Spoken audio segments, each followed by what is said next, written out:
বাহরাইনের মানামায় অবস্থিত আরব ওপেন ইউনিভার্সিটির অডিটোরিয়ামে মঙ্গলবার প্রথমবারের মতো বাহরাইনস্থ জাতিসংঘ কার্যালয়ের সহযোগিতায় যথাযোগ্য মর্যাদা ও ভাবগাম্ভীর্যের মধ্য দিয়ে আন্তর্জাতিক মাতৃভাষা দিবস উদযাপন করেছে বাংলাদেশ দূতাবাস বাহরাইন।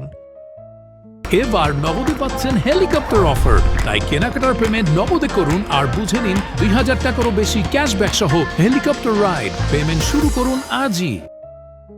রাষ্ট্রদূত মোহাম্মদ রইস হাসান সরওয়ার এনডিসির সভাপতিত্বে আয়োজিত এ অনুষ্ঠানে উপস্থিত ছিলেন বিশ্বের প্রায় ১৩টি দেশের রাষ্ট্রদূত সহ বাহরাইন সরকারের ঊর্ধ্বতন কর্মকর্তা, ব্যবসায়ী, সাংবাদিক, শিক্ষক, শিক্ষার্থী এবং বাংলাদেশ কমিউনিটির নেতৃবৃন্দ।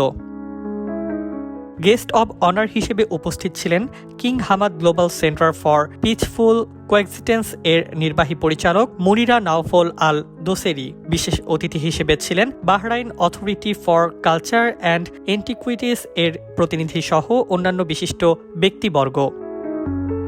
অনুষ্ঠানের শুরুতে পবিত্র কোরআন তেলাওয়াত এবং ইউনেস্কো এর প্রেরিত ভিডিও বার্তা প্রদর্শন করা হয়। রাষ্ট্রদূত তার বক্তব্যে ভাষা শহীদদের গভীর শ্রদ্ধার সঙ্গে স্মরণ করে মাতৃভাষা সংরক্ষণে নতুন প্রজন্মকে এগিয়ে আসার আহ্বান জানান।